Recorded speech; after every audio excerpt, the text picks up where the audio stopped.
9 მაისს ფაშიზმზე გამარჯვებიდან 91 წელი სრულდება. ამ თარიღს კახეთში დიდი სამამულო ომის ორი მონაწილეღა შეხვდება. ერთი მათგანია 104 წლის მარიამ ბეჟაშვილი, უხუცესი ვეტერანის ისტორია და მოგონებები მეორე მსოფლიო ომზე. გიორგი ბაღანაშვილის სიუჟეტი. მე რო დამთავრდა შვილო დავიბიძე ღმერთო აღარ შემოსრომს მეთქი. მეორე მსოფლიო ომის დასრულების შემდეგ ერთი ნატვრა ჰქონდა, მშვიდობა ყოფილიყო ყველგან, თუმცა მსოფლიოში მიმდინარე პროცესებმა 91 წლის წინანდელი მოგონებები გაუცოცხლა. 104 წლის მარიამ ბეჟაშვილი გურჯაანის მუნიციპალიტეტში ერთადერთი ვეტერანიღაა, რომელმაც სამამულო ომში თავი არ დასოგა. მის მოგონებებს ტელეკომპანია გურჯაანის არქივი ინახავს. კიდევ ემსახურებოდი.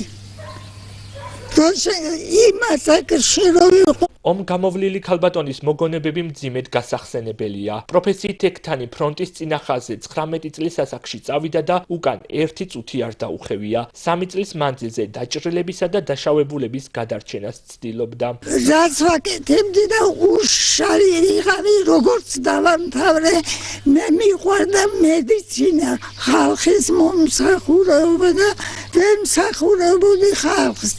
ამ სიტყვის შემდეგ რომ წამალი დალიეთო და პლენათა ჩავარდეთო ექიმი კაცი გავარდაგადეთ მე მაგას ვერ გავაკეთებ თავი მოვიკლაო მე ვიყავი გამბედავი და სხვებიც ანუ გაქცევაზე არასდროს გიფიქრიათ? მეორე მსოფლიო ომიდან მისთვის მძიმედ გასახსენებელი უგზო-უკლოდ დაკარგული ახალგაზრდა ძმა. ისიც 19 წლის იყო, თუმცა შინ დაბრუნება ვეღარ შეძლო. დრომ ტკივილი ვერ გაუნელა. ომში დაკარგულ ძმაზე მუდამ ცრემლებით საუბრობს. ვეტეკი მიიღო. დნეპროპეტროვსკში 2 წელი გაათავა. ომი რო დაიწყო, მაშინ მნახველი იყო. 12 კაცი ერთი რაზმი ეს მედიცინის ხალხი გემში ჩასხდნენ დნეპრზე და ამ დროს დაბომბაზე დაიკარგა. ცხოვრებამ მძიმე ხვედრი არ გუნა. შვილისა და შვილიშვილის გარდაცვალებამ განსაკუთრებული ტკივილი მიაყენა. ომ გამოვლილი ქალბატონი ახლა 104 წლის არის. ეს ყველაფერი ტელეკომპანია გურჯაანთან მაშინ გაიხსენა, სანამ ჯანმრთელობა ხელს უწყობდა. როგორც ამბობდა, განსაკუთრებით შრომა უყვარდა.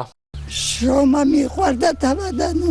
დიდი სამამულო ომის გამარჯვების 91 წლის თავს კახეთში მხოლოდ 2 ვეტერანიღა შეხვდება.